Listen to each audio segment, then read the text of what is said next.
Welcome back, guys, to the best FIFA 18 custom tactics tutorial on YouTube, and I'm going to be teaching you how you guys can create any custom tactic to fit any formation. But before we dive into that, if you guys can give the video a thumbs up, that would be greatly appreciated. And if you're new to the channel, then please subscribe. But before we jump into the custom tactics side of things, you need to establish what kind of style of play you want to achieve, whether that's tiki-taka, high pressure, counter-attacking, or a possession-based game, because all these style of plays require a different set of custom tactics, and that's what I'm going to show you in this video. I'm going to teach you, no matter what style of play you want to achieve, that I'm going to teach you how you can create a custom tactic that's going to help you create that style of play.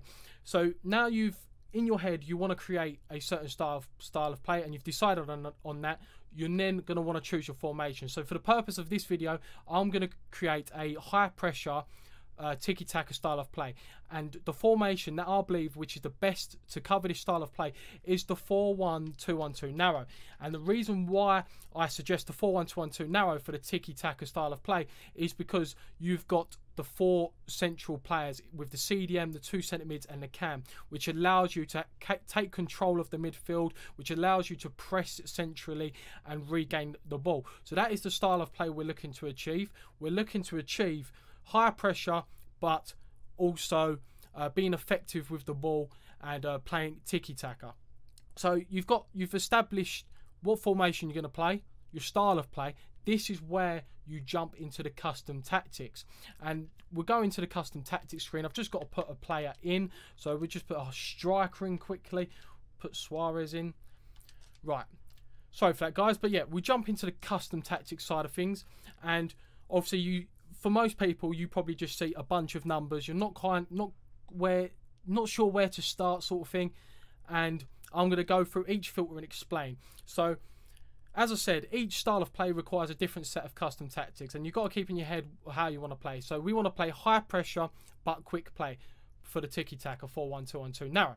So ideally, the higher the speed, the quicker you want to play. So obviously it makes sense if you want to play tiki-taka, which requires a higher tempo game, lots of 1-2s, lots of passes with your midfield, then it would make sense that you have a very high number. So I would suggest starting speed at 70.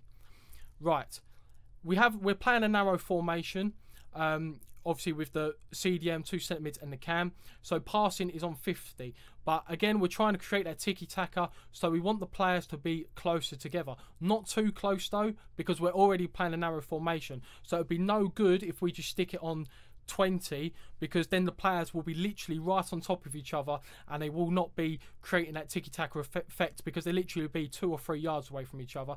And obviously it'll be no good sticking the number on about 80, because they'll be too far away from each other to play those quick 1-2s, and the ball will probably be intercepted. So tiki-taka, we're going to be looking at a passing around about 35. Again, you can adjust this in game. If 35 ain't working for you, you may want to go down to 30. Again, passing on 35 to create that tiki-taka effect. Right, also with tiki-taka, it requires movement off the ball. You want your players to be moving off the ball to be able to create chances, to make your opposition always keep on his toes, always make him think. So therefore, the passing, again, the higher the number, the more chance your team are going to move off the ball. Your player's going to think for himself, oh, there's a bit of space there, I'm going to run into it, to give the person on the ball that option. And again, likewise, if you pull it down to around about 30, they're going to be a little bit more static. It's going to be a little bit more structure to the formation.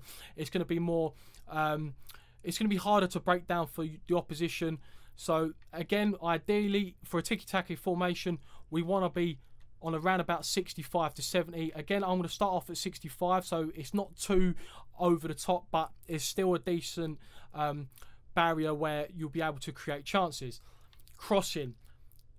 In the 4-1-2-1-2 narrow, there's going to be very few times, only with your 2 fullbacks, that you're going to be going out and putting crosses in. A lot of players like to play the driven pass, especially when they're out wide. I prefer to play the driven pass inside instead of crossing the ball. So we're going to put the cross into around about 35. We're not going to totally neglect it where we're going to stick it on like 10. We still want times where we want our players to move out into the wide areas to create more space in the middle to allow us to play the tiki-taka. So we're keeping it on 35. Shooting. We want to create as many chances and as many goal scoring opportunities as possible. So ideally I would stick to shooting on around about 65. Again, you can always alternate between 65, 70, see how you feel, but we're going to start off with 65. And now this is the key bit, positioning. What this does is basically you've got your chance creation, but this is the one where the filter that allows you to move off the ball and create those chances. So your CDM might go into the centre mid position, then your centre mid may cover for the CDM. Your cam might play as a striker quickly, but then your striker may rotate as a cam. So it's all about rotation, about movement off the ball, giving you those options. So positioning will have to be freeform if you want to achieve the tiki-taka style of play. Right, I said at the beginning of the video, I want to create the higher pressure. I want to win the ball back as quickly as possible. Therefore, pressure is very important, and 50 is obviously you can create your own pressure. You can decide when to stand back, you can decide when to pressure the ball, but we want to always be on top of our opponents. We want to take control of the game, we want to win the game and stamp our authority. So therefore we're going to put the pressure on around about 65. Again, you can always you know, change it around, try it at 70, try it at 60 if the high pressure is a little bit too high for you. We're going to start at 65.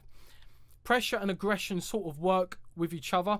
Aggression is all about how tight your defenders are going to be to your opponent, all about the tackles. So again, we're going to stick aggression to around about 60. We don't want to go too high with that because your players may charge out and they'll leave gaps in behind. So again, always play around with these. Give the tactics and the formation a couple of games to sort of settle in. Never judge a formation or a tactic by one game, because you may just come up against a really good opponent who knows exactly what he is doing and obviously played with a particular formation through the entirety of FIFA 18 and is just a very good player and you lose the game. So give the formation some time. Team width. We want to keep this at 50. I've seen a lot of people that play the 4-1-2-1-2 narrow or play tiki-taka and have the team width on 40 or 35. Okay, that may work for them, but my personal opinion would be that the formation we're playing is already narrow. So why would you want to restrict yourself even more and have your team width for 30 when you're already playing a narrow formation? If you're trying to press people, there's going to be opportunities where your left centre mid and right centre mid are going to go out to full-backs, are going to go out to left mid and right mids and leave gaps. So if you leave it on 30, that means that the left centre mid and right centre mid, when they pressure your opponent, they're going to leave greater space because they're going to have to travel further because they're more narrow. If you keep it around about a 50 or a 45, then it's going to be pretty balanced and you won't have to cover as much distance to try and close an opponent down. So that is the custom tactics that I would play for a tiki-taka formation. I hope you enjoyed this tutorial, guys. If you want me to do a custom tactic card for another formation, then leave some comments in the comment section down below. That'd be greatly appreciated. If you enjoyed this video and you found it useful, then please give a thumbs up. And if you haven't already, please subscribe for more videos. We finished top 100 again this weekend, so a video on that very shortly. And I'll catch you next video, guys. Bye.